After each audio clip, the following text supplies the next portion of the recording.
Billionaire pretends to be ordinary employee at his company, falls for the woman who rejected his proposal. The security monitors flickered in the darkened penthouse office, casting blue shadows across Fred Marshall's chiseled features. His gray eyes, usually sharp with the confidence that had built a billion-dollar empire, now held something far more vulnerable as they tracked a single figure moving through the corridors of Marshall Industries 30 floors below. Zoe West. Even through the grainy footage, she commanded attention.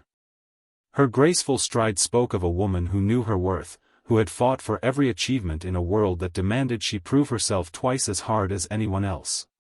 Fred's hands clenched involuntarily as he watched her pause at the elevator, her natural hair catching the hallway lights like a crown. 3 years. 3 years since she'd looked him in the eye and shattered his heart with a single word. No. The memory still had the power to steal his breath. That night, he'd offered her everything, his name, his fortune, his future. He'd been so certain, so arrogantly confident that no woman could resist what he was offering.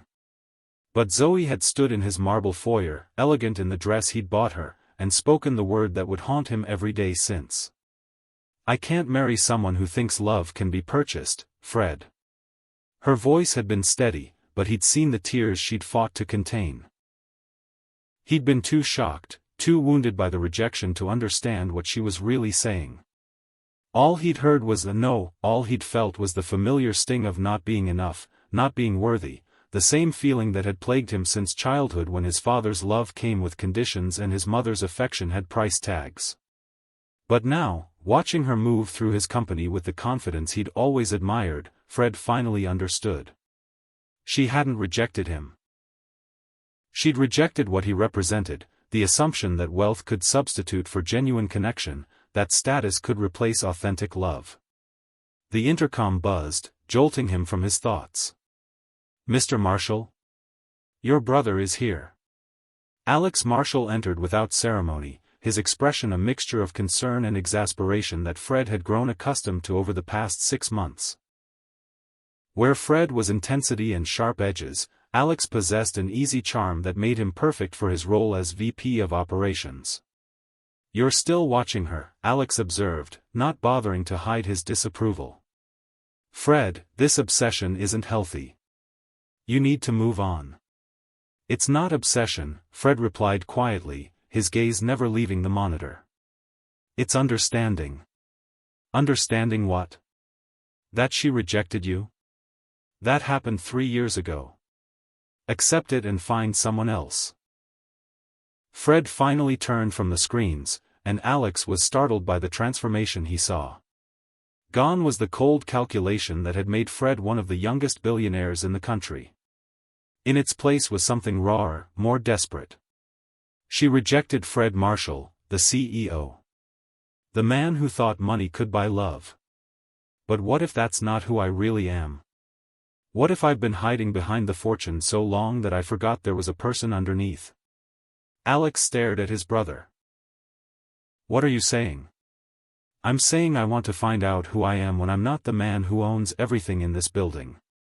I want to know if Frederick Martin, a regular employee with a modest salary and genuine intentions, could earn what Fred Marshall never could." The silence stretched between them.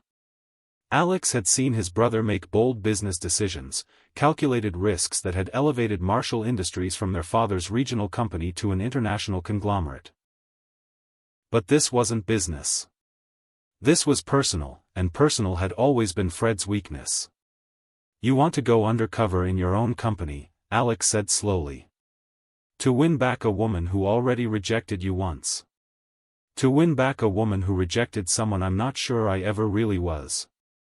Alex ran a hand through his hair, a gesture so similar to Fred's that it was clear they were brothers. "This is insane. You're risking everything, your reputation, the company, your sanity, for what? The possibility that she might look at you differently if you're wearing a cheaper suit? I'm risking everything for the possibility that she might see me. Really see me, without the barriers I've built around myself." Fred's voice carried a conviction that made Alex pause. "She told me I thought love could be purchased. Maybe it's time I learned what love actually costs. 2 weeks later, Frederick Martin walked through the gleaming lobby of Marshall Industries for his first day as a marketing analyst. Gone was the perfectly tailored Italian suit, replaced by an off-the-rack navy blazer and khakis. His usually immaculate hair was slightly disheveled, styled to look less refined. Even his posture was different, less commanding, more approachable. But it was the eyes that would be the real test. Fred had practiced in the mirror, learning to hide the sharp intelligence that made executives defer to him, the confidence that commanded rooms. Frederick Martin needed to be capable but not threatening, attractive but not intimidating. The elevator carried him to the 15th floor, where the marketing department buzzed with Monday morning energy. Fred had memorized every detail of his fabricated background. Graduated from State University, worked for 2 smaller firms, moved to the city for better opportunities. His references, carefully crafted by a private investigator, would stand up to scrutiny. His work samples, while technically his own ideas filtered through subordinates, showed promise without revealing genius. Frederick Martin? The voice made his heart stop. Fred turned slowly, bracing himself for the impact of seeing Zoe up close after 3 years. Nothing could have prepared him. She was more beautiful than his memories had allowed. Success suited her, there was a confidence in her bearing that hadn't been there before, a sureness that spoke of battles won and respect earned. Her navy dress was professional but couldn't hide the graceful curves beneath. When she smiled, that same warm smile that had first captured his heart at a charity fundraiser 4 years ago, Fred forgot how to breathe. "I'm Zoe West, Senior Marketing Director. I'll be your supervisor for the Hartwell Industries presentation." She extended her hand, and Fred felt the world shift on its axis. The moment their skin touched, electricity shot through him with an intensity that nearly made him gasp. Zoe's smile faltered slightly, her professional composure wavering for just a heartbeat. Their handshake lingered a second too long, both of them caught in the unexpected current passing between them. It's a pleasure to meet you, Ms. West," Fred managed, his voice rougher than intended. "Zoe, please," she said, and there was something in her tone, a slight breathlessness that told him she'd felt it too. As she led him through the department, explaining policies and procedures, Fred found himself studying her with an intensity that had nothing to do with his charade. The way she gestured when she was passionate about something, her hands painting pictures in the air. The soft scent of her perfume. Jasmine and vanilla, the same one she'd worn the night he'd proposed. The unconscious way she tucked a strand of hair behind her ear when she was thinking. Every detail was exactly as he remembered, yet somehow more vivid, more precious. Because this time, he wasn't looking at her as Fred Marshall, the man who thought he deserved her. He was seeing her as Frederick Martin, a man who had to earn every moment of her attention. "Your workspace is here," Zoe said, stopping beside a modest cubicle. "Nothing fancy, but you'll have everything you need for the Hartwell project." Fred looked at the small space, smaller than his private bathroom at home, and felt something unexpected. Relief. For the first time in years, he wasn't surrounded by the trappings of wealth that created distance between him and everyone else. Here, he was just another employee, just another person hoping to make a good impression. "It's perfect," he said, meaning it. Zoe's smile was genuine now, pleased by his enthusiasm. "Good. We'll start with briefing materials this afternoon. Fair warning, I expect excellence, but I also believe in supporting my team. Work hard, communicate openly, and we'll get along just fine." As she walked away, Fred allowed himself one moment to watch her go, memorizing the confident set of her shoulders, the purposeful click of her heels. Then he settled into his new identity, into the strange freedom of being nobody special. Have you ever had to completely reinvent yourself for love? Tell us in the comments what you'd be willing to change for your person. If you haven't already, hit that subscribe button and join our Dear Love Diaries family. Your special place in this community of heartfelt stories is waiting for you. These passionate journeys of souls connecting against all odds have brought together thousands of beautiful hearts just like yours. Make sure you hit the bell too, so you'll know immediately when a new story unfolds in our diary of love. The first week passed in a blur of carefully orchestrated normalcy. Fred threw himself into the role of Frederick Martin with the same intensity he'd once applied to building his empire. He learned to make coffee in the break room instead of having it served in bone china. He packed lunches in brown bags instead of dining at five-star restaurants. He rode the subway instead of being chauffeured in his Bentley. But most importantly, he learned to watch Zoe without the weight of expectations, without the assumption that she should want what he could offer. And what he saw humbled him. She was brilliant, not just smart, but genuinely innovative in ways that had nothing to do with the prestigious MBA she'd earned or the impressive title she'd achieved. During brainstorming sessions, she could take scattered ideas and weave them into strategies that were both creative and practical. She challenged conventional thinking without being dismissive, pushed for excellence without being cruel. More than that, she was kind. Fred watched her mentor junior employees who reminded him of himself at their age, eager but uncertain, talented but unproven. She never made anyone feel small for asking questions, never acted superior despite her position.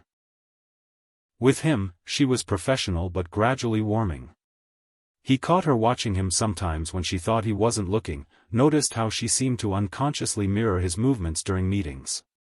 When he suggested improvements to their presentation strategy, her eyes lit up with genuine excitement. "That's exactly what I was thinking," she said during one late afternoon session. "You have a natural instinct for this work, Frederick. Have you considered a long-term career in marketing?" The irony wasn't lost on him. Here was the woman he'd once tried to impress with his business empire, praising him for talents she didn't know he possessed, seeing potential in him she'd never acknowledged when he was Fred Marshall. "I'm enjoying learning from you," he replied carefully.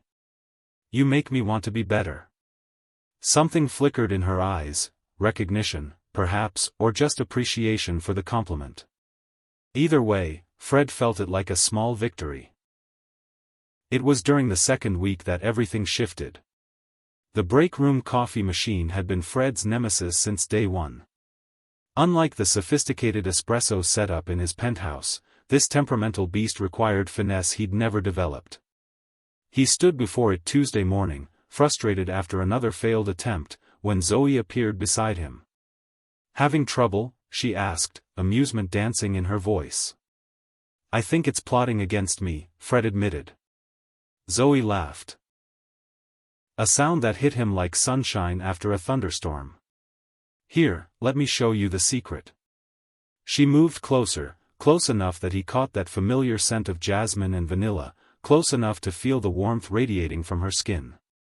Her shoulder brushed his as she demonstrated the precise sequence of buttons and timing that coaxed perfect coffee from the machine. 2 sugars, splash of cream, stirred counterclockwise 3 times, she murmured, preparing her cup with the exact ritual he remembered from their brief courtship years ago. Without thinking, Fred found himself mimicking her movements, his muscle memory responding to the familiar pattern. Only when he saw her watching him did he realize his mistake.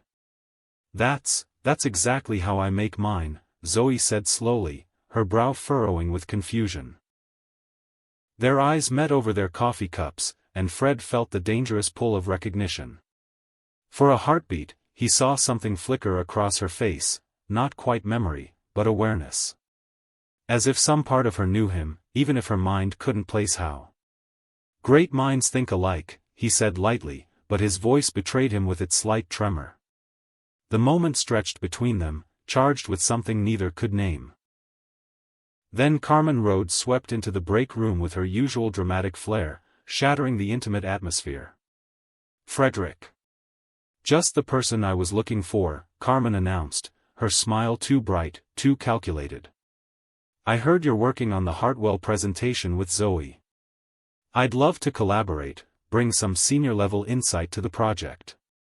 Fred saw the tension that immediately tightened Zoe's shoulders, the way her jaw clenched almost imperceptibly. "Office politics," he realized.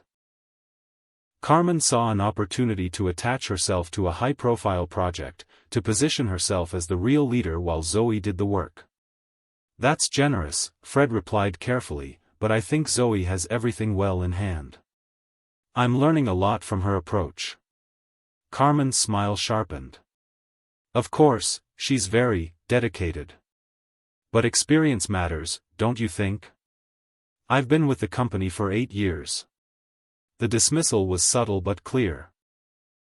Zoe might be dedicated, but Carmen was established. It was exactly the kind of corporate maneuvering Fred had observed from his executive position but never experienced from the receiving end. Experience is valuable, Fred agreed, but so is innovation. Fresh perspectives can transform entire strategies. He watched Carmen's face tighten at the implied criticism. More importantly, he saw something in Zoe's expression that made his chest warm. Gratitude, yes, but also a kind of pleased surprise. As if she hadn't expected him to stand up for her. After Carmen left with a few pointed comments about team players and knowing one's place, Zoe turned to Fred with a look he couldn't quite decipher. "You didn't have to do that," she said quietly. "Do what?" "Defend me. Carmen's got influence here, and you're still new. It wasn't smart politically." Fred met her gaze steadily. "Maybe I'm not very smart politically. Or maybe you're exactly the kind of person this company needs more of." The sincerity in her voice nearly undid him. Here was the woman he'd once thought he could win with expensive gifts and grand gestures, telling him that his character, not his wealth or status, was what mattered. Later that afternoon, as Fred sat in his cubicle reviewing presentation materials, he overheard Zoe on a difficult phone call with a potential client.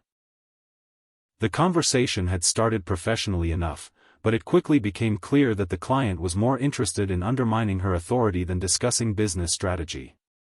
"Ms. West, I really think this project needs someone with more gravitas. Perhaps you could connect me with one of your male colleagues?" Fred's jaw clenched as he watched Zoe's knuckles whiten around her phone. Her voice remained steady, professional, but he could see the cost of maintaining that composure. "I understand your concerns, Mr. Davidson. However, I'm the lead strategist on this account, and I'm confident in my ability to deliver results that exceed your expectations. I'm sure you're very enthusiastic. But enthusiasm isn't the same as expertise." The conversation continued for another 10 minutes, with Davidson growing increasingly condescending while Zoe fought to maintain her professionalism. When she finally hung up, Fred saw her shoulders slump with exhaustion and frustration. Without thinking, he approached her desk. "Rough call?" Zoe looked up, and for a moment, her professional mask slipped entirely. He saw the brilliant woman beneath, passionate, frustrated, tired of fighting the same battles over and over. "Some clients think my title is decorative," she said with bitter humor. "They want the strategy one create, but they want it delivered by someone who looks more traditional." "Their loss," Fred said simply. "Any fool can see you're the most talented person in this building." The words came out with more intensity than Frederick Martin should have shown, but Fred couldn't help himself. Watching Zoe face the same dismissive attitude he'd seen directed at countless capable women throughout his career ignited something protective in him. Zoe stared at him, clearly surprised by his vehemence. "You barely know me." "I know enough," he replied. "I know you see possibilities where others see problems. I know you fight for your ideas without crushing other people's spirits. I know you make everyone around you want to be better." The silence stretched between them, electric with possibility. Zoe's lips parted slightly, as if she wanted to say something but couldn't find the words. Her eyes searched his face with an intensity that made Fred's heart race. "Frederick," she whispered, and his name on her lips sounded like a prayer. Before either could break the spell, her phone rang again. The moment shattered, reality rushing back as Zoe answered with her professional voice. But something had shifted between them, some invisible line had been crossed. As Fred returned to his desk, he realized that Frederick Martin was falling in love with Zoe West all over again. Not because she was beautiful or accomplished or worthy of his wealth, but because she was extraordinary in ways that had nothing to do with what she could offer him and everything to do with who she was. The question now was whether she could fall in love with Frederick Martin, a man with nothing to offer but his heart. Chapter 2. The Hartwell Industries presentation loomed like a mountain peak Fred had to climb without his usual equipment. In his former life, landing a client worth $50 million would have meant leveraging his reputation, his connections, his ability to wine and dine executives at exclusive restaurants they'd only dreamed of accessing. Now, as Frederick Martin, he had only his ideas and his growing partnership with Zoe. It was during their third week of collaboration that everything changed.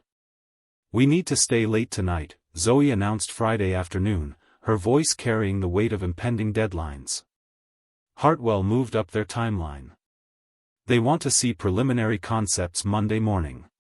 Fred felt a familiar surge of adrenaline, the same rush he'd experienced during his most challenging business negotiations.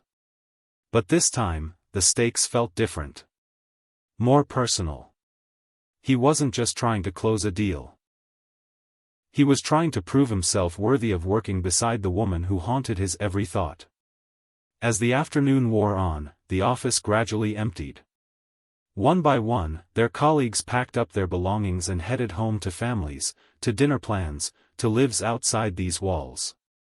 Fred and Zoe remained, surrounded by scattered papers, empty coffee cups, and the soft glow of their computer screens. "Order pizza?" Zoe suggested around 7 o'clock, pushing a strand of hair back from her forehead in a gesture that made Fred's chest tighten with longing. "Perfect," he agreed, though he couldn't remember the last time he'd eaten pizza. His usual diet consisted of meals prepared by his private chef or carefully orchestrated business dinners at Michelin-starred restaurants. While they waited for food, they fell into an easy rhythm. Zoe would sketch out visual concepts while Fred refined the strategic messaging. Their ideas flowed together seamlessly, each building on the other's suggestions until something greater than the sum of their parts began to emerge. "You're really good at this," Zoe said, studying his latest draft with undisguised admiration. "This positioning strategy, it's exactly what Hartwell needs to differentiate themselves in the market." Fred felt warmth spread through his chest at her praise.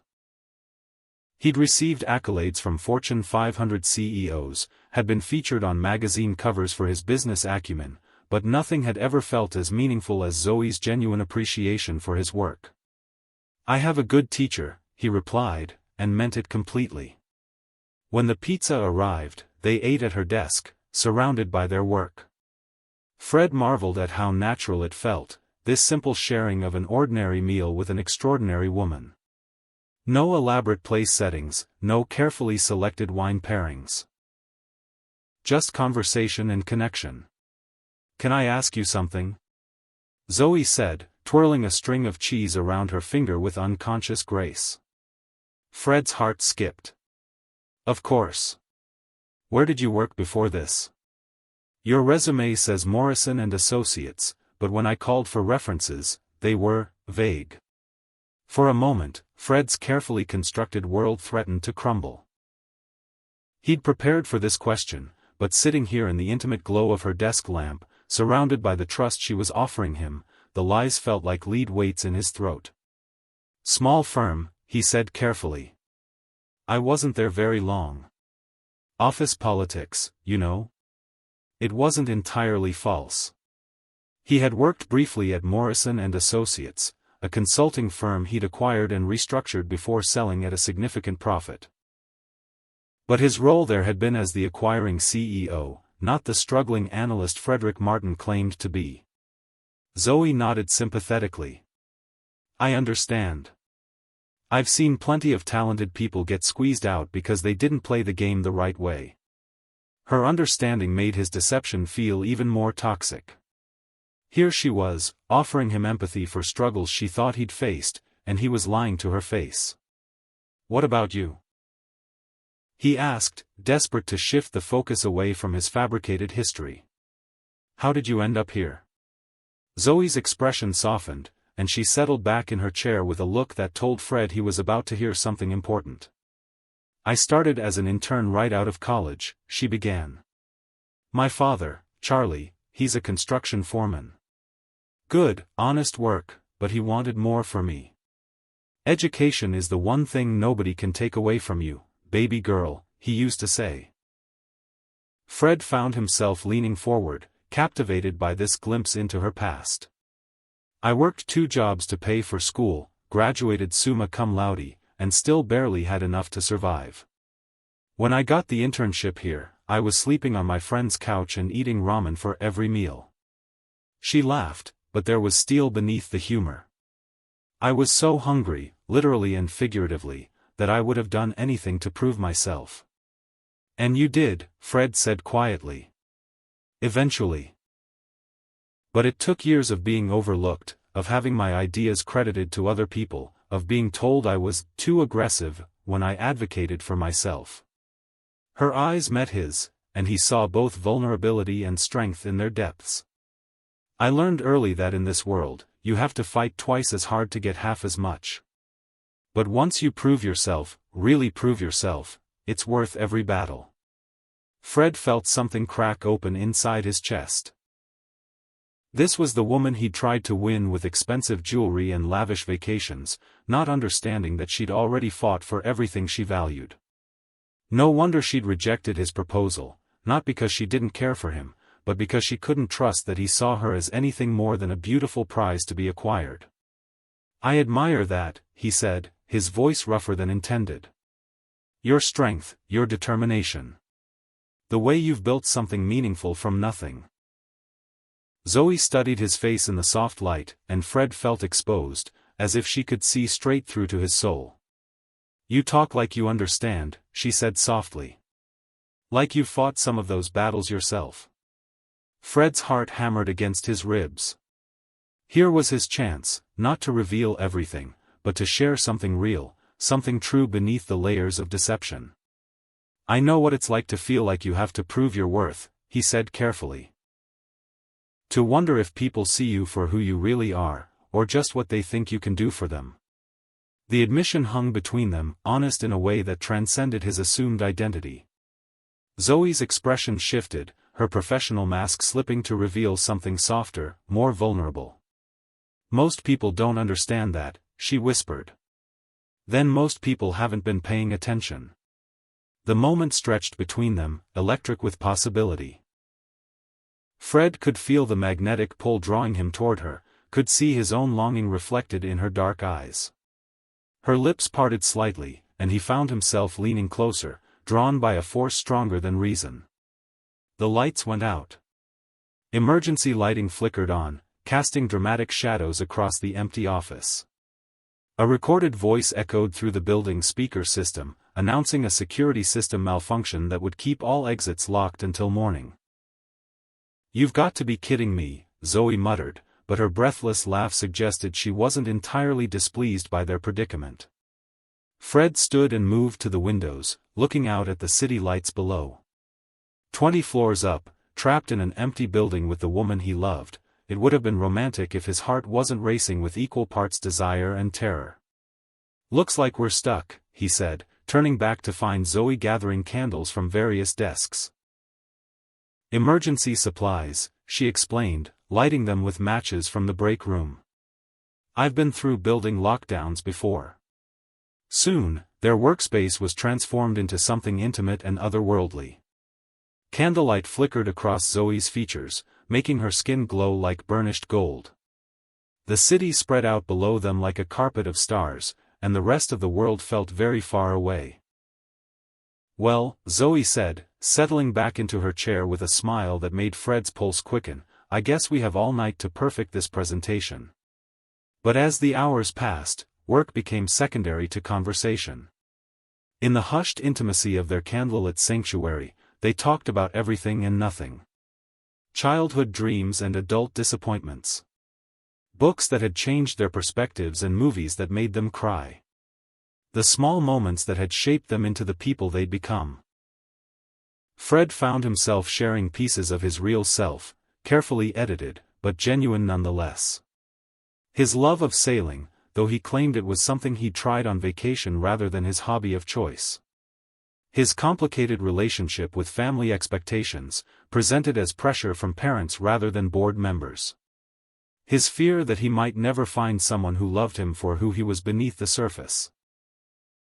"I understand that fear," Zoe said softly, her voice barely above a whisper in the candlelit darkness. "Sometimes I wonder if I'll ever let someone close enough to hurt me again." "Again?" Fred asked, though his heart already knew the answer. "There was someone," she admitted, her gaze distant. 3 years ago. I thought maybe he could be different. But in the end, he wanted to own me, not love me." Fred's chest tightened with self-loathing. He wanted to tell her everything, to explain that he'd been a fool who'd mistaken possession for love, that he'd learned the difference during 3 years of aching regret. But Frederick Martin had no knowledge of Fred Marshall's mistakes. "What happened?" he asked instead. "He proposed," Zoe said, and Fred heard the old pain in her voice. "Grand gesture, expensive ring, the works. But when I looked at him, all I could see was someone who thought money could buy anything, even me. I realized he'd never once asked what I wanted, not really. He just assumed that because he wanted me, I should be grateful for the opportunity." Each word landed like a physical blow. Fred had to grip the edge of his desk to keep from revealing himself, from falling to his knees and begging her forgiveness. "You said no," he managed. "I said no." She met his eyes in the candlelight, and Fred saw both strength and sorrow there. "It broke my heart, because part of me did care for him. But I couldn't marry someone who saw me as an acquisition rather than a partner. Do you ever wonder what might have happened if he'd been different? If he'd approached you differently?" Zoe was quiet for a long moment, considering. When she spoke, her voice was barely audible. "Sometimes. Late at night, I wonder if there was a real person underneath all that arrogance and entitlement. If maybe he could have learned to love instead of just wanting to possess." She shook her head. "But that's just wishful thinking. People don't really change, do they?" "I think they can," Fred said with quiet intensity. "I think sometimes it takes losing something precious to understand what you had. Sometimes rock bottom is the only foundation strong enough to build something real on." Zoe stared at him, something shifting in her expression. In the candlelight, her eyes seemed to see straight through to his soul. "You sound like you're speaking from experience." "Maybe I am." The silence stretched between them, heavy with unspoken possibilities. Fred could feel the moment building, the magnetic pull that had been growing stronger with each passing day finally threatening to overcome their careful boundaries. "Frederick," Zoe whispered, and his assumed name on her lips sounded like a prayer. "Yes? I need you to know something." She stood slowly, moving closer until she was just an arm's length away. "I've spent 3 years building walls around my heart. Convincing myself that I was better off alone, that independence was worth more than connection." Fred's heart hammered against his ribs. "And now? Now I'm sitting here with you, and those walls feel like they're made of paper." Her voice trembled slightly. "You make me want to be brave again." Before Fred could respond, before he could think about the consequences or the complexity of his deception, Zoe reached out and touched his face. Her fingertips traced the line of his jaw with infinite tenderness, and he felt every carefully constructed defense crumble. "I know this is complicated," she whispered. "We work together, and I'm your supervisor, and there are a dozen reasons why this is a bad idea. But—" Fred managed, leaning into her touch like a man starving for affection. "But I can't stop thinking about you. About the way you make me feel like myself. Not the director or the fighter or the woman who's proved herself 1,000 times over. Just me." Fred closed his eyes, overwhelmed by the gift she was offering him. She was choosing to trust him, to be vulnerable with him, and he was living a lie that could destroy them both. Zoe, he started, but she pressed a finger to his lips. Don't overthink this, she said softly. For once in my life, I just want to feel something without analyzing it to death. When she leaned closer, Fred's world narrowed to the warmth of her skin, the soft whisper of her breath against his cheek, the way the candlelight caught the gold flecks in her dark eyes. This was the moment he'd dreamed of for 3 years, not as Fred Marshall the billionaire, but as a man who'd finally learned the difference between wanting and loving. Their lips met in a kiss that was both tender and desperate, 3 years of longing condensed into a single perfect moment. Zoe's hands fisted in his shirt, pulling him closer, while Fred cradled her face like she was something infinitely precious. The kiss deepened, and Fred felt something fundamental shift inside him, not just desire, though that burned through him like wildfire, but a sense of coming home. When they finally broke apart, both breathing hard, Zoe rested her forehead against his. I don't know what this means, she whispered. It means we're brave enough to find out, Fred replied, his voice rough with emotion. Zoe's trying so hard to keep her heart protected, but sometimes the universe has other plans. Have you ever felt an instant connection with someone that scared and thrilled you at the same time? Share your story with our Dear Love Diaries family in the comments below. The morning came too soon, bringing with it the return of building security and the harsh fluorescent lights that banished their candlelit sanctuary. As they gathered their belongings and prepared to face the world outside their intimate bubble, Fred felt the weight of his deception settling back onto his shoulders like a lead cloak. Thank you, Zoe said softly as they waited for the elevator. For what? For seeing me. Really seeing me. She smiled, but there was something fragile in her expression. I haven't felt this, hopeful in a long time. Fred's heart clenched. She was thanking him for something built on lies, for a connection that would shatter the moment she learned the truth. But as he looked into her trusting eyes, he made a silent promise. He would find a way to deserve her faith. Somehow, he would become the man she believed Frederick Martin to be.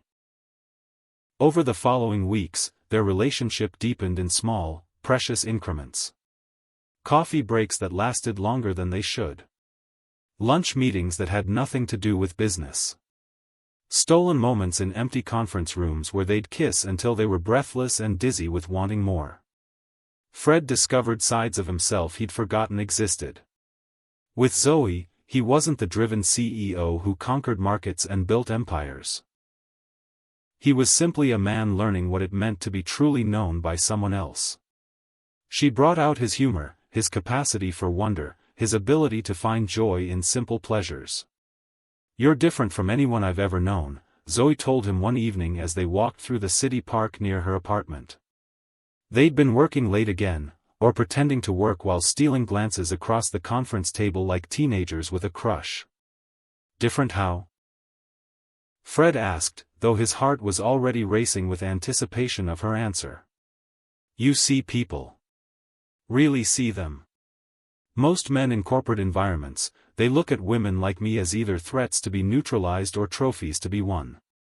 But you. She paused, searching for the right words. You see my thoughts, my dreams, my fears. You treat my ambitions like they matter as much as your own. Fred felt the familiar stab of guilt. If only she knew that her ambitions had once seemed insignificant to him, that he'd assumed his wealth could simply absorb her into his world without consideration for what she might have to sacrifice. Your dreams do matter, he said quietly. You're building something important here, something that's completely your own. That's extraordinary. They'd reached the fountain at the park center, where water danced in the glow of old-fashioned street lamps. Zoe turned to face him, her expression serious in the golden light. Can I tell you something that might sound crazy? Always. Sometimes when I'm with you, I feel like I'm remembering something instead of learning it. Like we've had this connection before, in another life maybe. She laughed self-consciously. I told you it was crazy. Fred's breath caught. Even buried beneath his deception, some part of her recognized him, recognized what they'd shared before pride and fear had torn them apart. "Maybe it's not crazy," he said carefully. "Maybe some connections are strong enough to transcend circumstances." That night, Zoe invited him to her apartment for dinner. As Fred followed her up the stairs to her cozy space, so different from his sterile penthouse, he felt like he was being invited into her heart, not just her home. Her apartment reflected everything he'd come to love about her. Warm colors and comfortable furniture that invited conversation. Bookshelves overflowing with well-worn novels and business strategies. Plants that she'd nurtured into lush abundance. A space that was completely her own, untouched by anyone else's expectations or demands. "I hope you like simple food," she said, tying an apron around her waist. "I'm not exactly a gourmet chef." "Simple sounds perfect," Fred replied, though he couldn't remember the last time he'd eaten a home-cooked meal that wasn't prepared by professional staff. He watched her move around the kitchen with easy efficiency, chopping vegetables and seasoning chicken with the same focused attention she brought to her marketing strategies. When she asked him to help, he found himself fumbling with tasks that should have been simple. Opening wine bottles without a professional corkscrew, finding serving dishes in her organized but unfamiliar cabinets. "Are you okay?" Zoe asked, noticing his struggle with the wine bottle. "You seem nervous." It's been a while since someone cooked for me," Fred said, which was true enough. "Well, prepare to be underwhelmed," she said with a laugh that made his chest warm.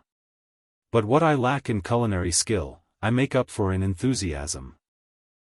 Dinner was perfect precisely because it was imperfect. The chicken was slightly overdone, the vegetables a touch too salty, and Fred had never tasted anything more delicious in his life. They talked and laughed until the candles burned low, sharing stories and dreams in the intimate glow of her dining room. "My father would like you," Zoe said as they cleared the dishes together. "He's always said the measure of a man is how he treats people who can't do anything for him." Fred paused, a plate halfway to the sink. "What do you mean?" "You're kind to everyone. The janitor, the interns, the receptionist, you treat them all with the same respect you show the executives.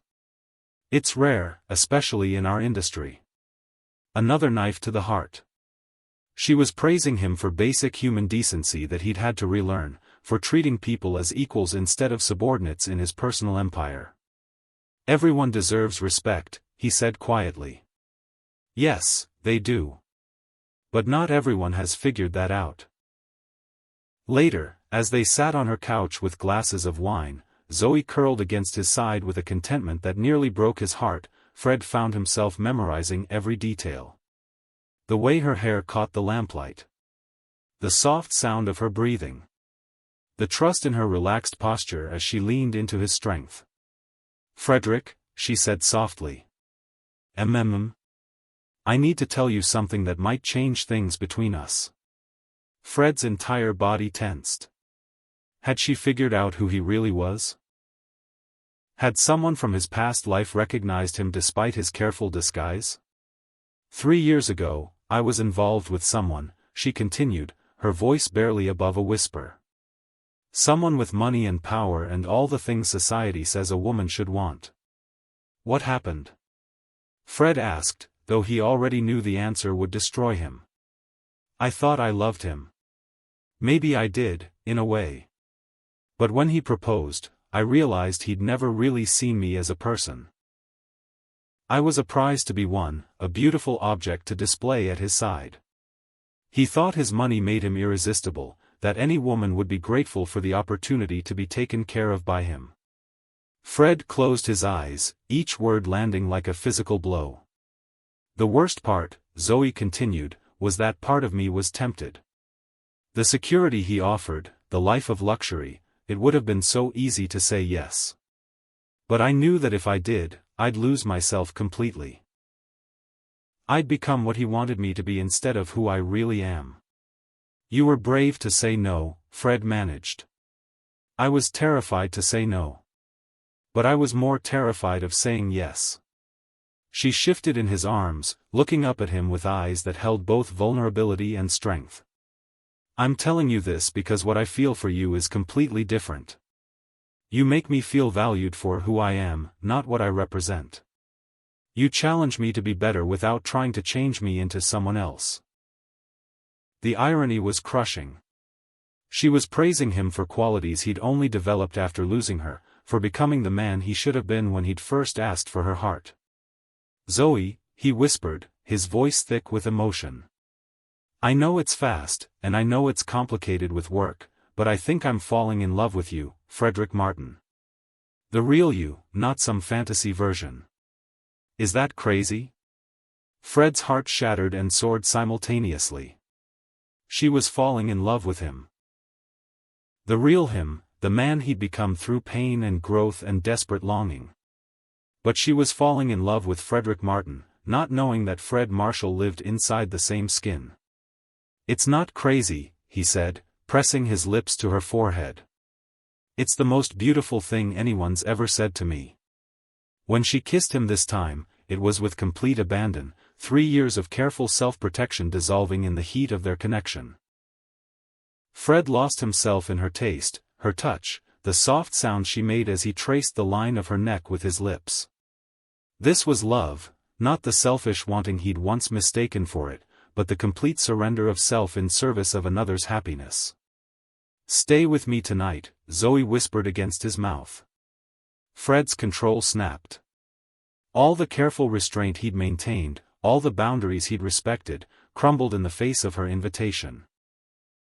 But even as desire roared through him like wildfire, even as he gathered her closer and carried her toward her bedroom, a single thought echoed in his mind like a warning bell. How long could he keep living this lie? And what would happen when the truth finally came to light? Chapter 3. The morning after changed everything and nothing. Fred woke in Zoe's arms as dawn painted her bedroom in shades of gold and rose, her dark hair spread across his chest like silk. For a moment, he allowed himself to forget the web of lies surrounding them and simply exist in the perfect peace of holding the woman he loved. But reality has a way of demanding its due. His phone buzzed against the nightstand. Alex, no doubt calling to remind him that Fred Marshall had responsibilities that Frederick Martin couldn't fulfill forever. Board meetings, investor calls, decisions that only the CEO could make. With each passing day, maintaining his double life became more complicated, more dangerous. "Good morning," Zoe murmured against his chest, her voice sleep-soft and content. "Good morning, beautiful." She looked up at him with eyes still heavy from sleep, and Fred's heart clenched at the trust he saw there. She was completely open to him, vulnerable in a way she'd probably never been with anyone else. And he was lying to her with every breath. "Last night was..." She began, then seemed to struggle for words.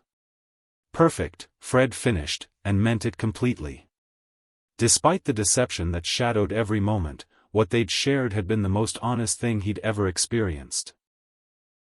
Over the following weeks, their relationship deepened even as the pressure on Fred intensified.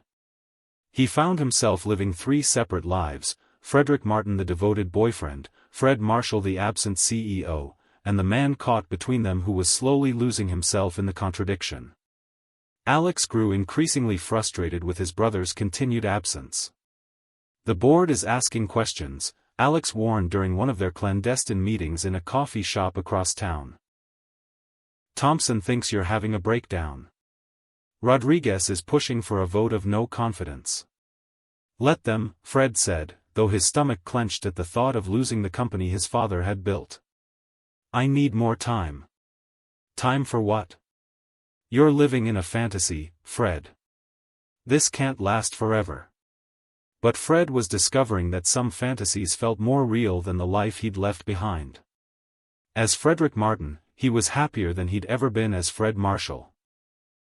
Zoe challenged him intellectually, supported him emotionally, and loved him completely. For the first time in his life, he felt genuinely known by another person. The only shadow on their happiness was Carmen Rhodes. Carmen had grown increasingly resentful of Zoe's success, particularly after the Hartwell presentation had been universally praised. She'd begun subtle campaigns to undermine Zoe's authority, questioning her decisions in meetings, copying executives on emails that highlighted minor mistakes, positioning herself as the more experienced choice for high-profile projects. "She's gunning for my job," Zoe confided to Fred one evening as they walked hand in hand through the city. "I can feel it. Every success I have, she tries to diminish. Every mistake I make, she amplifies." Fred's jaw clenched with suppressed fury. In his real life, he could have ended Carmen's sabotage with a single word. As Frederick Martin, he was forced to watch the woman he loved fight battles he could easily win for her. "What can I do to help?" he asked instead. "Just keep being you," Zoe said, squeezing his hand. "Having you in my corner makes all the difference." Her faith in him made his deception feel like a poison in his veins. She trusted Frederick Martin to support her, not knowing that Fred Marshall could solve all her problems with a snap of his fingers. The crisis came, as crises often do, from an unexpected direction. Charlie West decided to visit his daughter. "Daddy's coming to town for the weekend," Zoe announced on a Friday afternoon, her face glowing with excitement. "I can't wait for you to meet him properly. He's going to love you." Fred's blood turned to ice. Charlie West was a sharp man who'd spent decades reading people for a living. If anyone could see through Frederick Martin's carefully constructed facade, it would be Zoe's father. But there was no graceful way to avoid the meeting without arousing suspicion. So Friday evening found Fred standing nervously outside a modest restaurant in Queens, wearing his most casual clothes and praying that 3 years was enough time for a man's appearance to change significantly. Charlie West was exactly what Fred had expected, a mountain of a man with calloused hands, sharp eyes, and the kind of presence that came from decades of commanding respect through character rather than status. He embraced his daughter with fierce love, then turned those assessing eyes on Fred. "So you're the young man who's been making my daughter smile," Charlie said, his handshake firm enough to crack bones. "Yes, sir. It's an honor to meet you." Charlie studied him for a long moment, and Fred felt like he was being weighed and measured by standards that had nothing to do with wealth or status. "Zoe tells me you work in marketing." "Yes, sir. I'm still learning, but I love the work. Learning's good. Shows humility."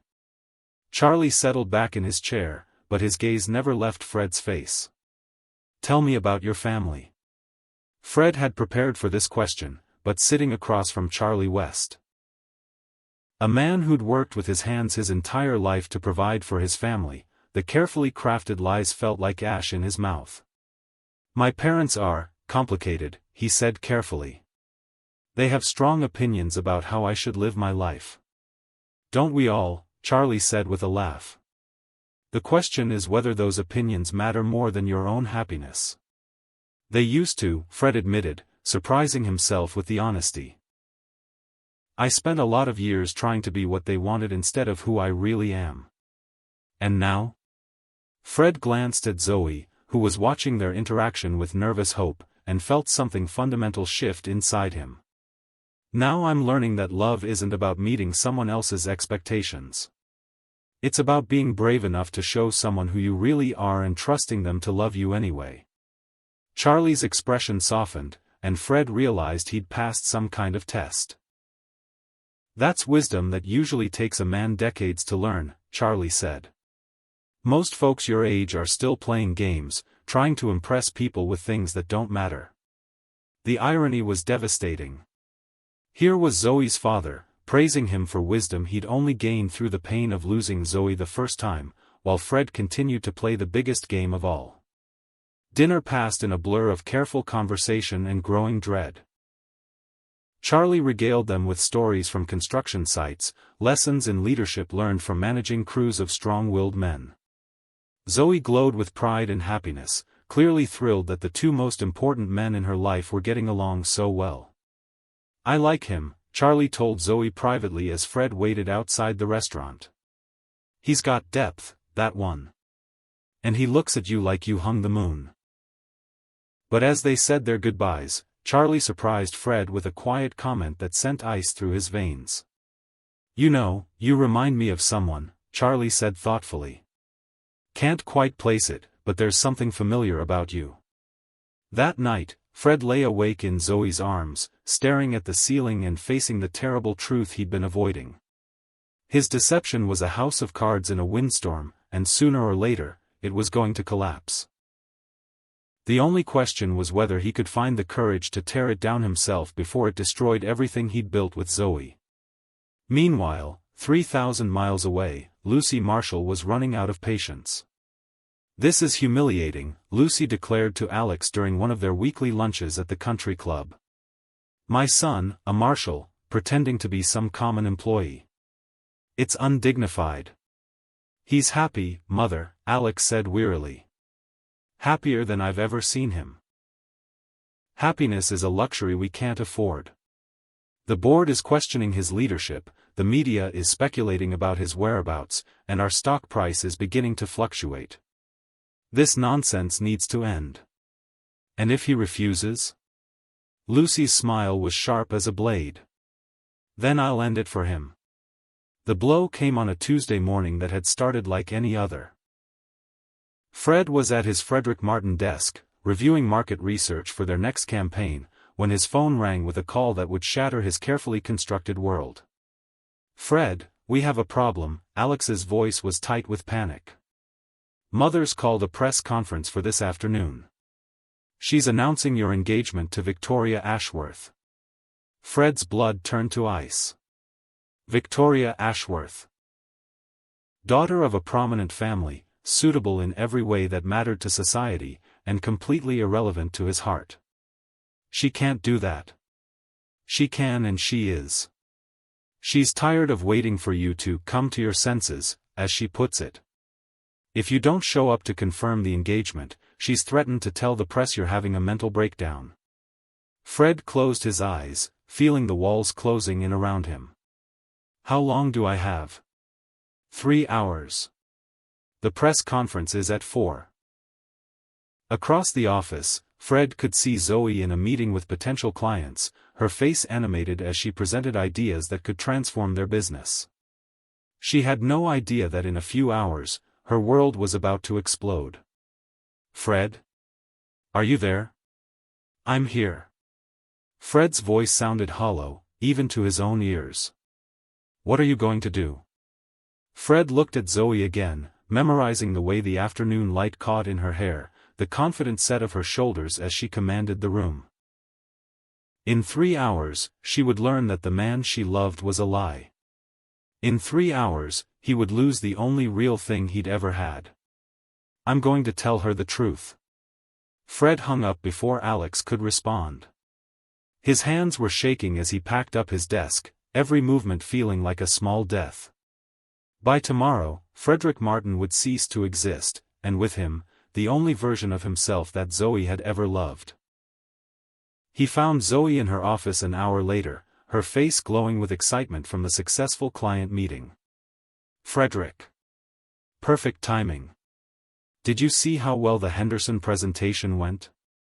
They're ready to sign the contract," and, she stopped mid-sentence, really looking at him for the first time. "What's wrong? You look like you've seen a ghost." "Zoe, we need to talk." Something in his tone made her smile fade.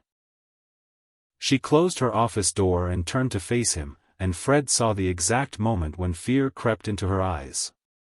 "You're scaring me," she said quietly.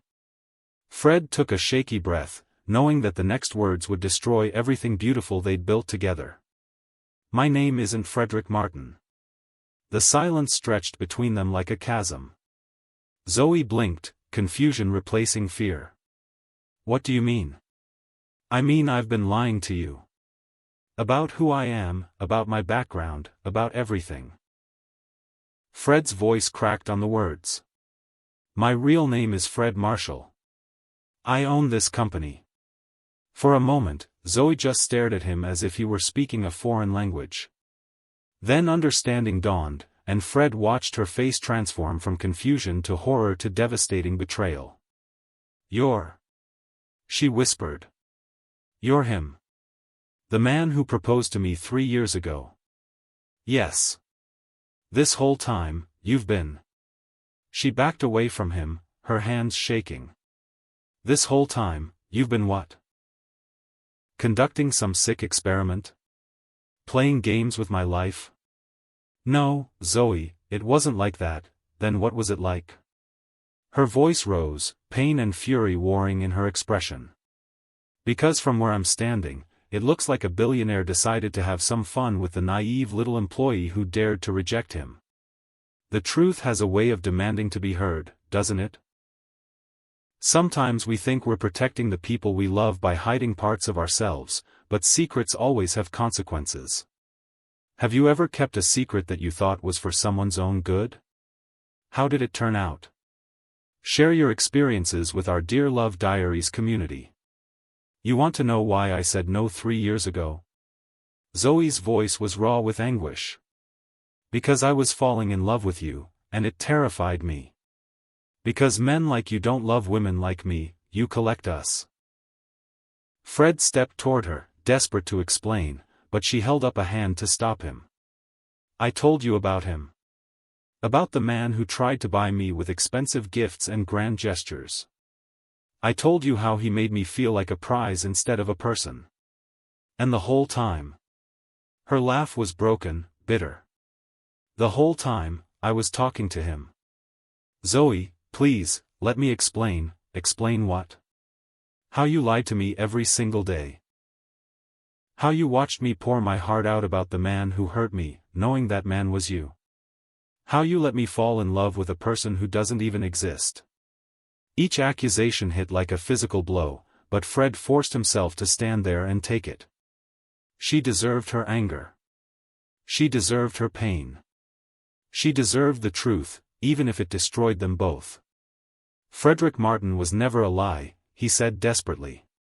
Everything I showed you, everything I felt with you, that was real.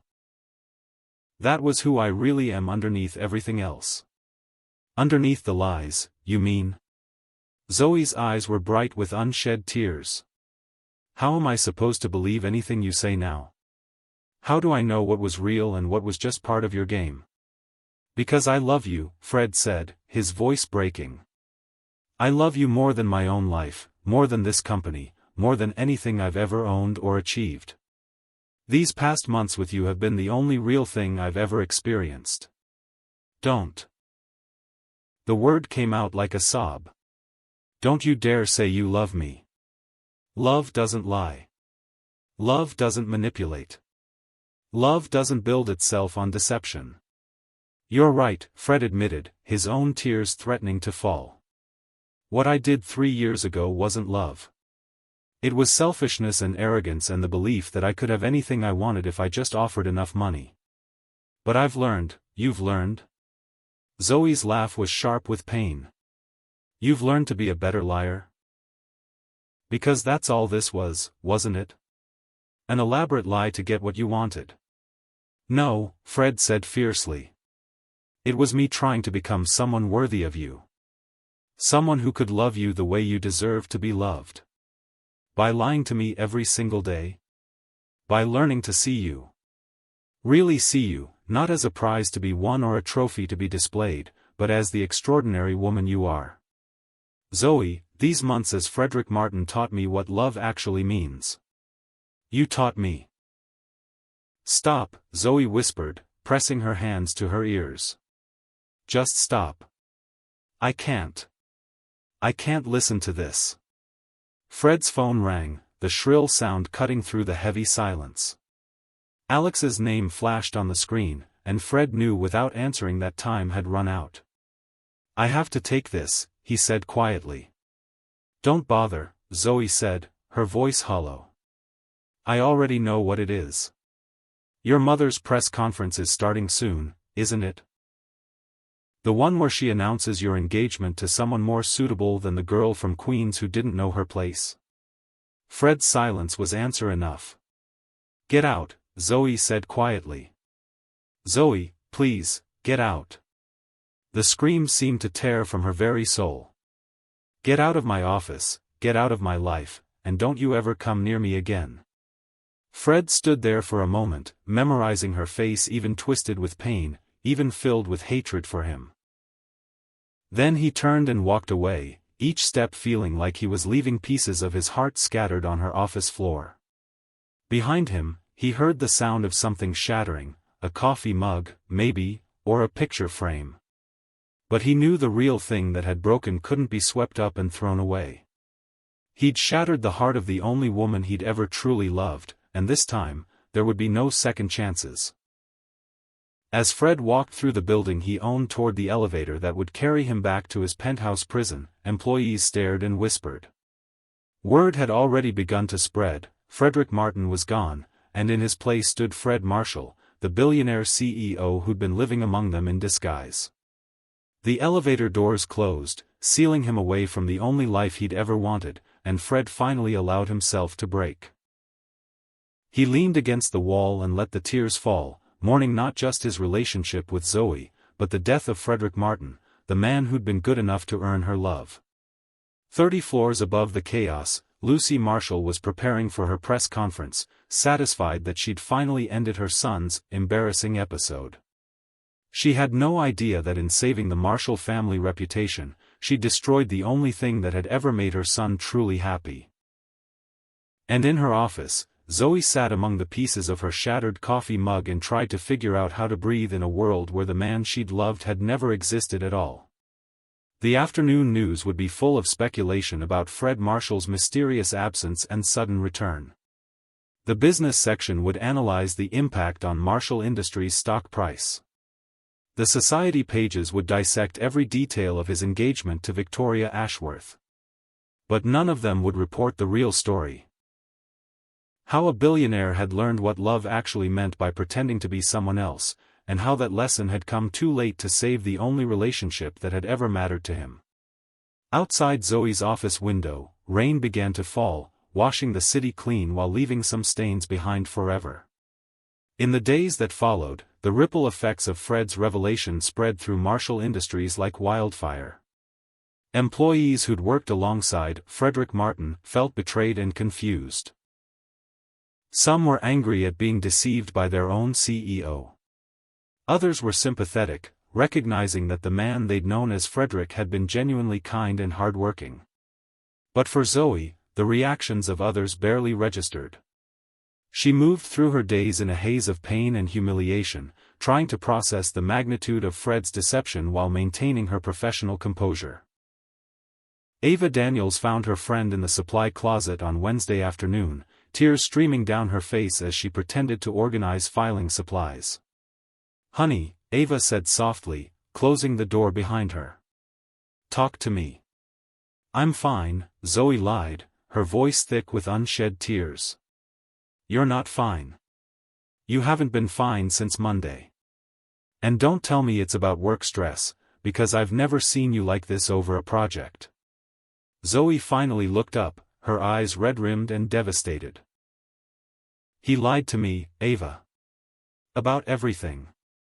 His name, his job, his entire life. The man I fell in love with doesn't exist." "Frederick Martin doesn't exist," Ava corrected gently. "But the man you fell in love with, his feelings for you, the way he treated you, the connection you shared, that was real." "How can you say that?" Zoe's voice cracked. "It was all built on deception." "Was it? Or was it built on him finally being honest about who he really is inside?" Ava sat down beside her friend, choosing her words carefully. "I saw you two together, Zoe. I saw how he looked at you, how he supported you, how he fought for you when Carmen was trying to undermine you. That wasn't an act." "You don't understand," Zoe whispered. "He's the same man who proposed to me 3 years ago. The one I told you about, who thought he could buy me like a piece of property." Ava's eyes widened with understanding. "Oh, honey. I'm so sorry. I poured my heart out to him about that relationship, not knowing I was talking to the same man who broke my heart the first time. Can you imagine how stupid I feel? How used." "You're not stupid," Ava said fiercely. "And you weren't used. Whatever his reasons for deceiving you about his identity, his feelings for you were genuine. I'd stake my career on it. But Zoe couldn't hear comfort over the roar of her own pain. She'd spent 3 years building walls around her heart, only to let them down for a man who'd been wearing a mask the entire time. The betrayal cut deeper than she'd known was possible. Meanwhile, Fred was discovering that returning to his old life felt like wearing clothes that no longer fit. The penthouse that had once been his sanctuary now felt like a mausoleum. The expensive cars, the designer suits, the privileges of wealth, all of it felt hollow and meaningless without Zoe to share it with.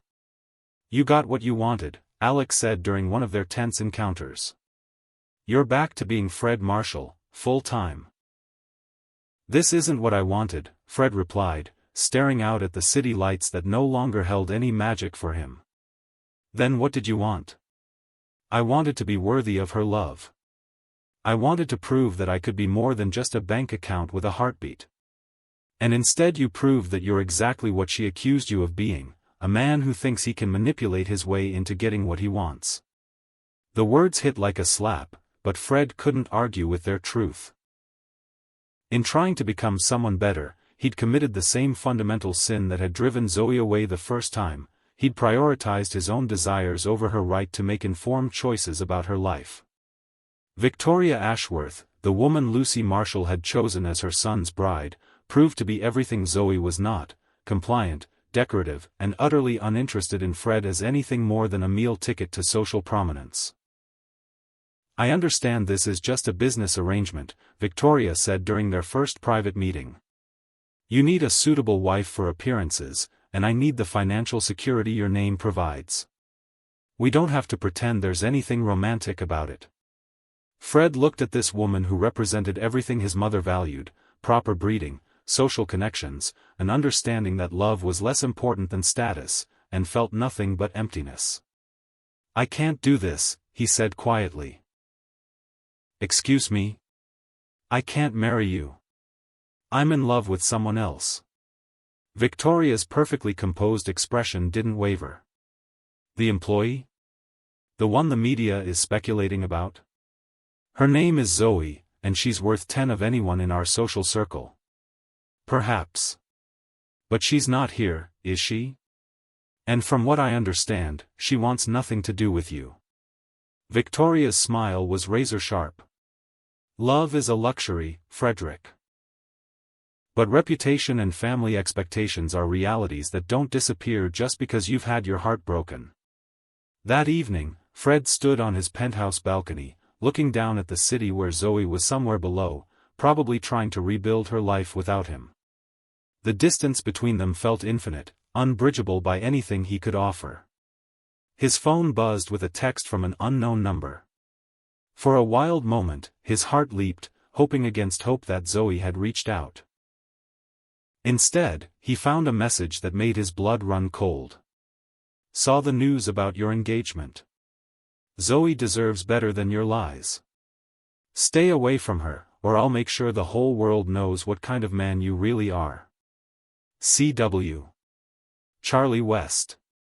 Zoe's father had seen through him after all, and now he was protecting his daughter from the man who'd already hurt her twice.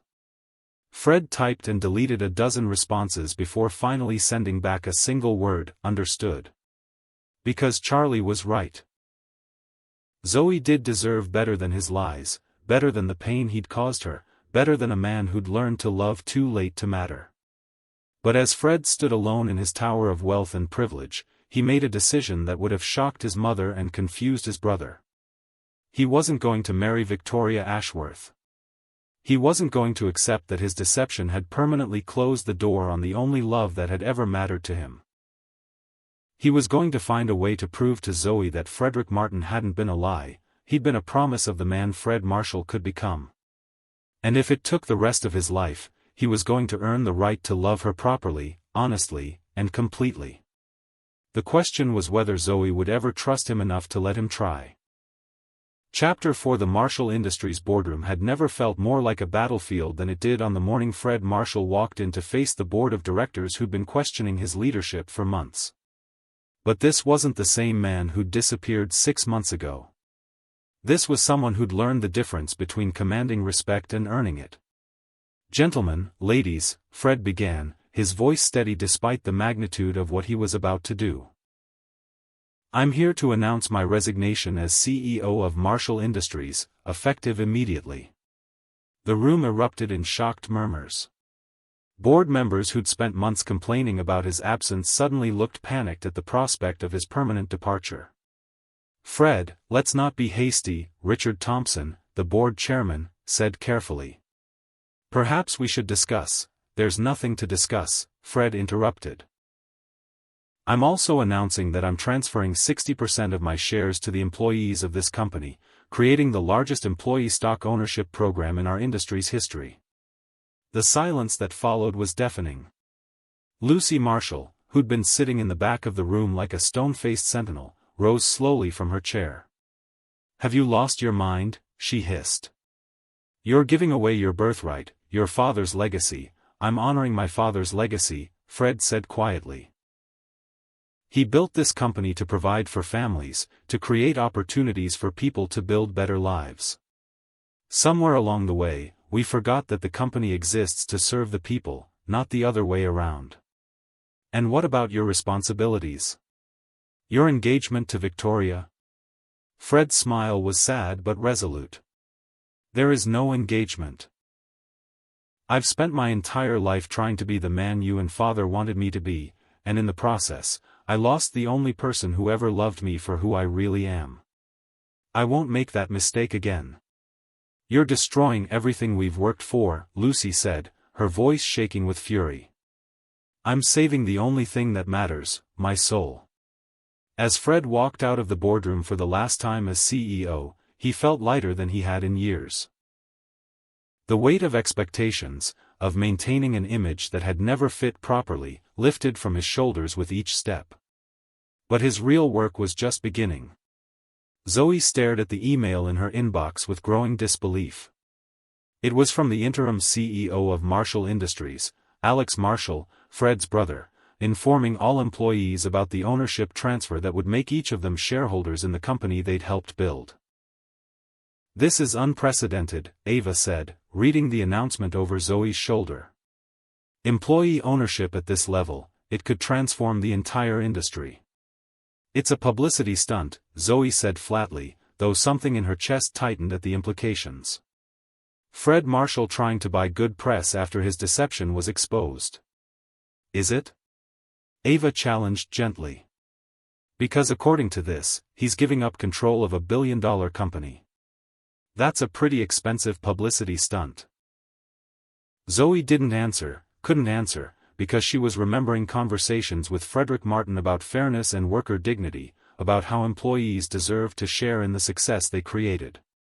Had those conversations been real, or just another part of his elaborate performance? The question haunted her through the following weeks as Marshall Industries transformed around her. With employee ownership came unprecedented transparency, collaborative decision-making, and a level of job security none of them had ever experienced. The company culture shifted from competitive hierarchy to genuine teamwork almost overnight. "It's like he knew exactly what was wrong and how to fix it," Carmen Rhodes admitted grudgingly during a staff meeting. Even Carmen, who'd been Zoe's biggest rival, seemed humbled by the magnitude of the changes. But the most shocking transformation was happening on the 15th floor, where Fred Marshall had quietly taken a position as a marketing consultant, not Frederick Martin with his fabricated credentials, but Fred Marshall, former CEO, working for an hourly wage alongside the people he'd once commanded from above. "He's here every day," Ava reported to Zoe, who'd been studiously avoiding any floor or meeting where she might encounter him. "No special treatment, no executive privileges. He brings his lunch in a brown bag and makes his own coffee." "I don't want to hear about him," Zoe said, but her voice lacked conviction. "He's been volunteering at the community center in Queens too," Ava continued, ignoring her friend's protest. "Teaching business skills to people trying to start their own companies. Your neighbor Mrs. Rodriguez mentioned seeing him there." Zoe's hand stilled on her keyboard. The community center in Queens was where she'd volunteered throughout college, where her father had taught her the value of giving back to the neighborhood that had raised her. That doesn't mean anything, she said quietly. Doesn't it? Zoe, maybe you should talk to him. Hear what he has to say. I heard enough lies to last a lifetime. But late that night, alone in her apartment, Zoe found herself staring at her phone, her finger hovering over Fred's contact information. She'd started to delete it a dozen times over the past month, but something always stopped her. What stopped her wasn't forgiveness, she wasn't ready for that, might never be ready for that. What stopped her was the growing awareness that Frederick Martin's actions were continuing even though Frederick Martin was supposed to be dead. The man who'd taught her that love meant seeing someone completely and valuing their dreams as much as your own. That man was still out there, still making choices that reflected those values. The realization that perhaps Frederick Martin hadn't been a lie after all was almost more terrifying than believing in the deception. 3 months after the revelation that had shattered both their worlds, Zoe found herself face to face with Fred Marshall in the most unexpected place, her father's hospital room. She'd rushed to Queens after getting the call that Charlie had suffered a heart attack on the construction site. Nothing serious, the doctors assured her, but scary enough to keep him overnight for observation. The last thing she'd expected was to find Fred sitting beside her father's bed, the two of them deep in conversation like old friends. Zoe. Charlie's face lit up when he saw his daughter, though he looked pale against the white hospital sheets. Look who came to see me. Zoe's eyes met Fred's across the room, and the air crackled with tension and unresolved pain. He looked different than she remembered, thinner, worn down in a way that spoke of sleepless nights and emotional exhaustion. But his eyes, those piercing gray eyes that had haunted her dreams, were exactly the same. "What are you doing here?" she asked, her voice carefully controlled. "I called him," Charlie said before Fred could answer. "Been meaning to thank him for what he did for the boys at the center." "The boys?" "Your Fred here has been teaching business classes to some of the younger guys. Tommy Rodriguez got the loan for his landscaping business because of the plan Fred helped him write. Maria Santos is opening her bakery next month with the strategy he developed for her." Zoe stared at Fred, who looked uncomfortable with her father's praise. "It's nothing," Fred said quietly. "Just helping where I can." "It's not nothing to them," Charlie insisted. "You should see their faces when they talk about their dreams. First time in their lives someone with real business knowledge treated them like their ideas mattered." The room fell silent except for the steady beeping of monitors. Zoe felt something crack inside her chest, not forgiveness, not yet, but the first hairline fracture in the wall of anger she'd built around her heart. "I should go," Fred said, standing up slowly. "I just wanted to make sure you were okay, Mr. West." "Charlie," her father corrected. "And thank you for coming. Means more than you know." Fred nodded to Charlie, then looked at Zoe with an expression that held so much longing and regret that it nearly broke her resolve. "Take care of yourself, Zoe," he said softly, and then he was gone, leaving behind only the faint scent of his cologne and the echo of her racing heartbeat. "That's a good man," Charlie said after Fred had left. "Daddy, you don't understand." "I understand plenty," Charlie interrupted, his voice gentle but firm. "I understand that he made a mistake that hurt you. I understand that he's been trying to make amends in the only way he knows how. And I understand that you're scared to trust him again." Zoe sank into the chair Fred had vacated, still warm from his presence. "He lied to me about everything," she whispered. "Did he? Or did he lie about his name and his job while showing you exactly who he really is inside?" Charlie reached for her hand. "Baby girl, I've been watching people for 65 years. I can tell the difference between a man putting on an act and a man finding himself. Your Fred was finding himself. He's not my Fred." "No? Then why are you crying?" Zoe touched her cheek, surprised to find tears there. She'd been so focused on her anger, on protecting herself from further pain, that she'd ignored the grief that lived beneath it. She wasn't just mourning the betrayal, she was mourning the loss of the only man she'd ever loved completely. That evening, Zoe drove through the Queens neighborhood where she'd grown up, past the community center where she'd spent countless hours as a volunteer. Almost without conscious decision, she found herself parking outside and walking toward the lighted windows. Through the glass, she could see Fred working with a young woman, Maria Santos, her father had mentioned, helping her refine a presentation for potential investors. His suit jacket was draped over the back of his chair, his sleeves rolled up, his hair slightly mussed from running his hands through it. He looked exactly like Frederick Martin had during their late-night work sessions, completely absorbed in helping someone else achieve their dreams. Zoe? She turned to find her old supervisor, Mrs. Patterson, smiling at her with surprise and delight. "I thought that was you. Are you here to see Fred? He's been such a blessing to our program." "I was just passing by," Zoe said weakly. "You should go in. He's been here every Tuesday and Thursday for 2 months now. Never misses a session, never takes any recognition for the successes. Just shows up and helps people build better lives." Zoe watched through the window as Fred celebrated with Maria over some breakthrough in her business plan. The joy on his face was genuine, unguarded, the same expression she'd fallen in love with when he was Frederick Martin. "He asks about you," Mrs. Patterson said softly. "Never directly, but he'll mention something about effective marketing strategies or innovative leadership, and then he'll get this look, like he's remembering something precious." Before Zoe could respond, Fred looked up and saw her through the window. Time seemed to stop as their eyes met, and in that suspended moment, Zoe felt the last of her walls crumble. He didn't come outside. He didn't chase her or demand explanations. He simply held her gaze with an expression of such profound love and respect for her boundaries that it took her breath away. Then he turned back to Maria, giving the young woman his complete attention, and Zoe understood with devastating clarity that this was who Fred Marshall really was.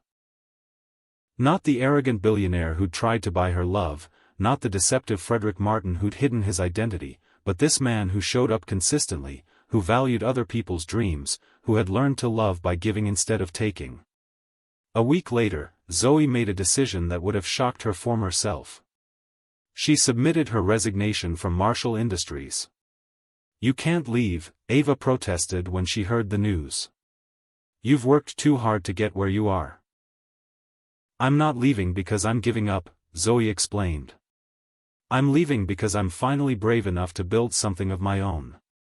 With the stock dividends from the employee ownership program and her own savings, Zoe was starting her own marketing consultancy, focusing on small businesses and community organizations that had been overlooked by larger firms.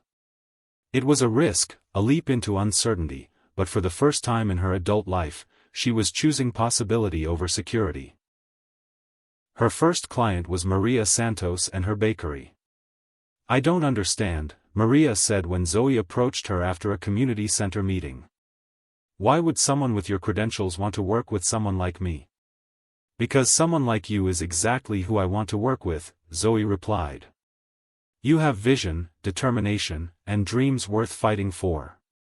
Those are the only credentials that matter to me." As she helped Maria develop a comprehensive marketing strategy, Zoe found herself thinking about Fred's philosophy of business, that success meant lifting others up, not climbing over them.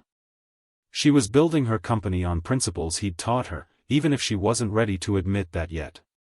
6 months after their confrontation in her office, Zoe received an invitation that made her hands shake as she read it. Fred was hosting a fundraising gala for the Queens Community Center, and every small business owner who'd participated in his program was invited as a guest of honor. "You have to go," Maria insisted when she heard about the invitation. "Fred specifically asked me to make sure you knew you were invited." "I can't." "Because you're afraid of what people will think? Or because you're afraid of what you might feel?" The question haunted Zoe for days. She'd spent months rebuilding her life, creating something meaningful and independent. She was stronger now, more sure of herself and her worth. The question was whether she was strong enough to face the man who'd taught her what love could be, even if he'd gone about it all wrong. The night of the gala, Zoe stood outside the elegant hotel ballroom, wearing a dress she'd bought with her own money, earned through her own work. She wasn't the same woman who'd fallen for Frederick Martin's charm or who'd been devastated by Fred Marshall's deception. She was someone new, someone who'd learned to love herself enough to demand authenticity from others. The ballroom was filled with people whose lives had been transformed by Fred's mentorship. Small business owners, aspiring entrepreneurs, community leaders, all of them successful because someone had believed in their potential when no one else would. Zoe found Fred near the back of the room, talking quietly with a group of young men she recognized from the community center. He was listening intently to one of them describe his plans for a youth basketball league, asking thoughtful questions and offering practical advice. When he looked up and saw her, his face went through a series of expressions: surprise, hope, fear, and finally, a kind of resigned acceptance that broke her heart. "Excuse me," he said to the group, and walked slowly toward her. They met in the middle of the dance floor, surrounded by the sound of celebration and success, but existing in a bubble of their own making. "You came," Fred said softly. "Maria threatened to fire me as her consultant if I didn't," Zoe replied, attempting lightness but failing to hide the tremor in her voice. "How is the business going?" "Good. Really good. I have 12 clients now, and a waiting list." Fred's smile was genuine, proud. "I always knew you'd be extraordinary at whatever you chose to do." The compliment hit her harder than she'd expected. This was why her anger had been so devastating, because underneath the deception, Fred had always seen her potential, had always believed in her capabilities. "Why?" she asked suddenly. "Why all of this?" She gestured around the room. "The community center, the business programs, giving up your company. Why?" Fred was quiet for a long moment, considering his words carefully. "Because you taught me what it means to love someone," he said finally. "Real love isn't about getting what you want, it's about becoming someone worthy of what you want. You taught me that the only way to honor what I felt for you was to become the man you believed Frederick Martin could be." Tears pricked at Zoe's eyes. Frederick Martin was never real. "Yes, he was," Fred said with quiet conviction. "He was the man I was capable of being when I stopped trying to impress you and started trying to serve you. When I stopped trying to possess you and started trying to deserve you." "And Fred Marshall?" "Fred Marshall was a man who thought love was a transaction. But you taught him that love is a transformation." The words hung between them, honest and raw and full of the pain they'd both carried for months. "I don't know if I can trust you again," Zoe whispered. "I know," Fred replied. "I don't expect you to. I don't expect anything from you, Zoe. I just needed you to know that every day since I lost you, I've been trying to become someone who deserved your love in the first place. And if I can never forgive you? If I can never trust you again?" Fred's smile was sad but genuine. "Then I'll spend the rest of my life being grateful that you loved me long enough to teach me how to love properly." The music changed to something slow and sweet, and couples began moving onto the dance floor around them. Fred started to step away, respecting her space, but Zoe surprised them both by reaching for his hand. "One dance," she said quietly. "For everything we were, and everything we might have been." Fred's arms came around her with infinite care, as if she were made of spun glass.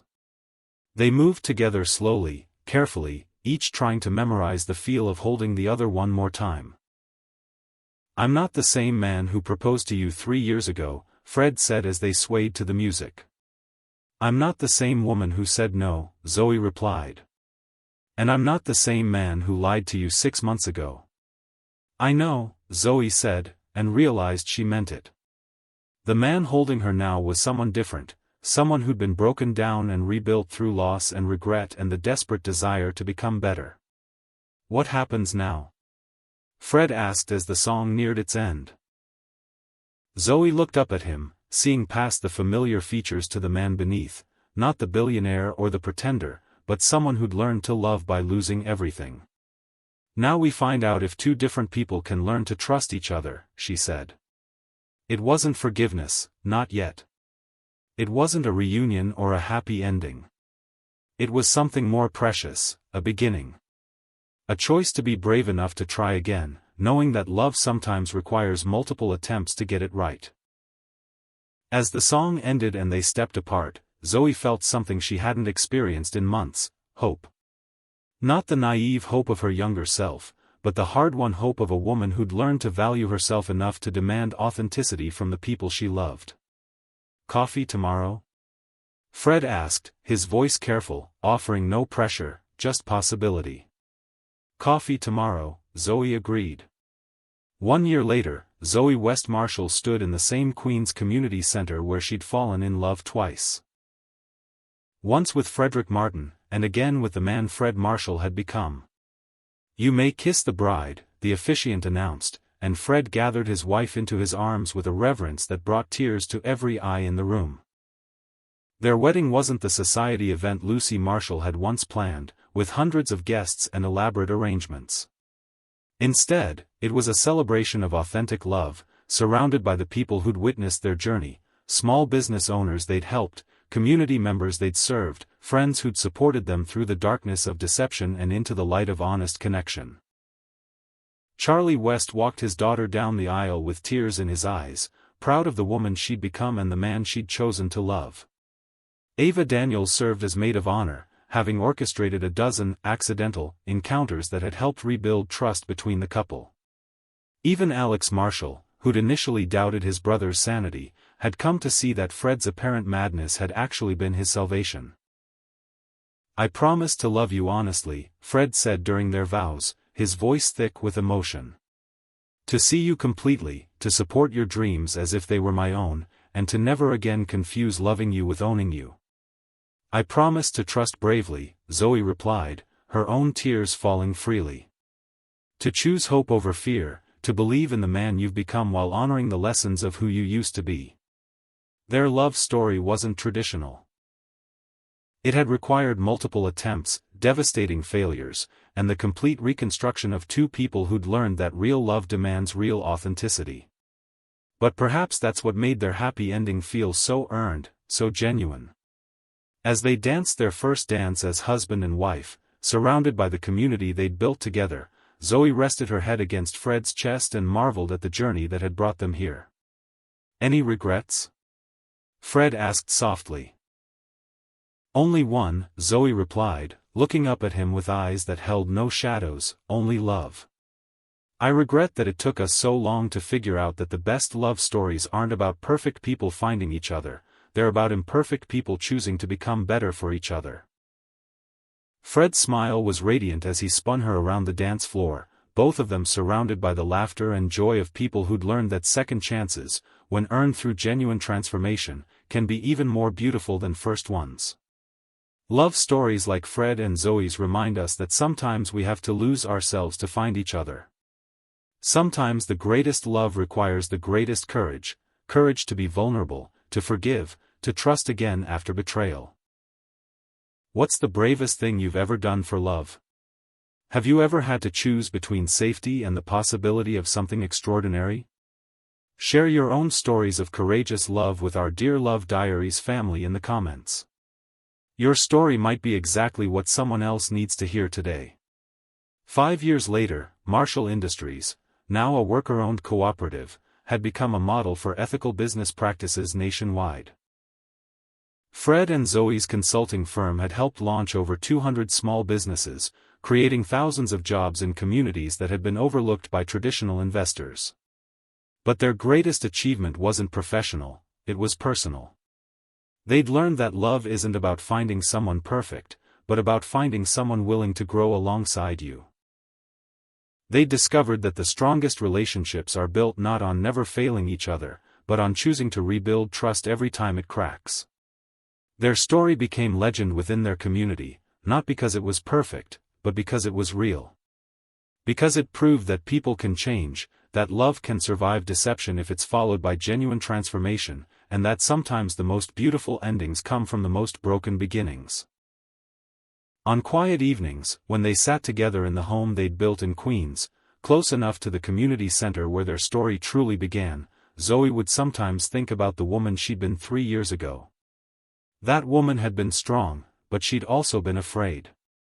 Afraid to trust, afraid to hope, afraid to believe that someone could love her for exactly who she was. "What are you thinking about?" Fred would ask, noticing her reflective mood. "Just grateful," she'd always reply. Grateful that we were both brave enough to try again. And Fred, remembering the man he'd been, arrogant, entitled, convinced that money could buy anything including love, would pull his wife closer and marvel at how wrong he'd been about everything that mattered. Love couldn't be purchased. It could only be earned, day by day, choice by choice, through the quiet heroism of choosing to see and value another person completely. It required vulnerability, honesty, and the willingness to become better than you'd ever been before. Their love story wasn't about a billionaire who learned to love or a woman who learned to trust.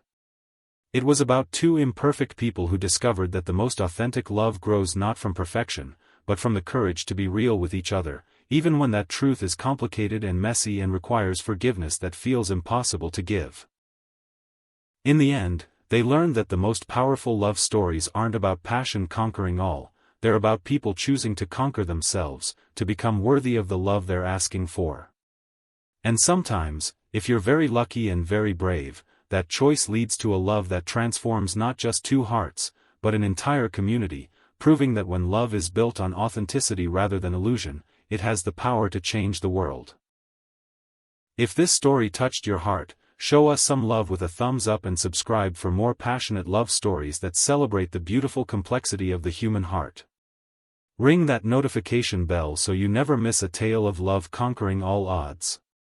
And remember, your love story, whatever chapter you're in, is worth celebrating. Thank you for being part of our Dear Love Diaries family. Until our next story unfolds, keep believing in the power of authentic love.